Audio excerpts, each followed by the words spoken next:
റോമർക്ക് എഴുതിയ ലേഖനം 6-ാം അധ്യായം 22-ാം വാക്യത്തിലൂടെ ദൈവവചനം നമ്മെ പഠിപ്പിക്കുന്നത്, എന്നാൽ ഇപ്പോൾ പാപത്തിൽ നിന്ന് സ്വാതന്ത്ര്യം പ്രാപിച്ച് ദൈവത്തിന് ദാസന്മാരായിരിക്കാൻ നിങ്ങൾക്ക് ലഭിക്കുന്ന ഫലം വിശുദ്ധീകരണവും അതിന്റെ അവസാനം നിത്യജീവനുമാകുന്നു. ഇവിടെ ദൈവവചനം നമ്മെ ഓരോരുത്തരെയും ഓർമ്മപ്പെടുത്തുന്നത്, നാം പാപത്തിൽ നിന്ന് സ്വാതന്ത്ര്യം പ്രാപിച്ച് ദൈവത്തിന് ദാസന്മാരായിരിക്കണമെന്നാണ്.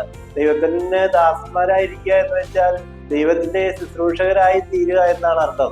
അങ്ങനെ നാം പാപത്തിൽ നിന്ന് മോചനം പ്രാപിച്ച് ദൈവത്തിന്റെ ശുശ്രൂഷകരായി തീർന്നാൽ നമുക്ക് വിശുദ്ധീകരണം ലഭിക്കുന്നു. അങ്ങനെ അതിന്റെ അവസാനം നമുക്ക് നിത്യജീവനം ലഭിക്കുന്നു എന്നാണ് വചനം പഠിപ്പിക്കുന്നത്. നമുക്കെല്ലാവർക്കും പാപത്തിൽ നിന്ന് മോചനം പ്രാപിച്ച് ദൈവത്തിന്റെ ശുശ്രൂഷകന്മാരായി തീരാം. അങ്ങനെ ദൈവം നമുക്ക് നൽകിയ ദൈവിക ജ്ഞാനം മറ്റുള്ളവർക്ക് പകർന്നു നൽകി നമ്മുടെ വിശുദ്ധീകരണം പൂർത്തീകരിക്കുകയും അങ്ങനെ അതിന്റെ അവസാനം നിത്യജീവൻ നേടുവാൻ പരിശ്രമിക്കുകയും ചെയ്യാം.